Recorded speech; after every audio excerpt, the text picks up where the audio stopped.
राज्य सरकारी कर्मचाऱ्यांना गुड न्यूज, पेन्शनबाबत सरकारचा मोठा निर्णय। राष्ट्रीय निवृत्ती वेतन योजनेअंतर्गत एनपीएस सामील केंद्र सरकारी कर्मचाऱ्यांसाठी सरकारने 24 जानेवारी 2025 रोजी जारी केलेल्या यूपीएस अधिसूचनेनंतर हा नवीन पर्याय खुला झाला आहे। निवृत्ती वेतन नियामक मंडळ अर्थात PFRDA ने गुरुवारी एकीकृत निवृत्ती वेतन योजनेवर यूपीएस शिक्कामोर्तब केले। यामुळे सरकारी कर्मचाऱ्यांना निवृत्तीपूर्वीच्या अंतिम 12 महिन्यातील सरासरी मूळ वेतनाच्या 50% निश्चित निवृत्ती वेतन मिळविता येणार आहे।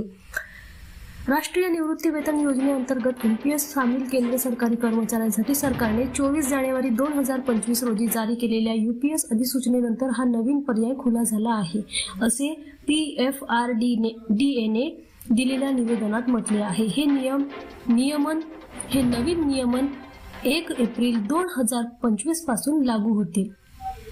केंद्र सरकारी कर्मचाऱ्यांच्या या सर्व श्रेणीसाठी नोंदणी आणि दाव्याचे अर्ज 1 एप्रिल 2025 पासून 14CRA http://npscra.nsdl.com.in च्या संकेतस्थळावर ऑनलाईन उपलब्ध असतील। कर्मचाऱ्यांना अर्ज प्रत्यक्ष स्वरूपात सादर करण्याचा पर्याय देखील उपलब्ध करून देण्यात आला आहे।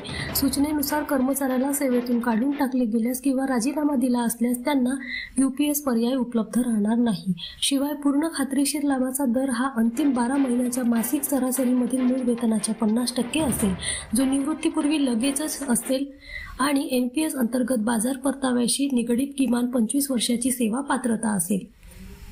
या अधिसूचनेमुळे 23 लाख सरकारी कर्मचाऱ्यांना 1 जानेवारी 2004 पासून लागू झालेल्या यूपीएस आणि एनपीएस यापैकी एकाची निवड करण्याचा पर्याय उपलब्ध होईल।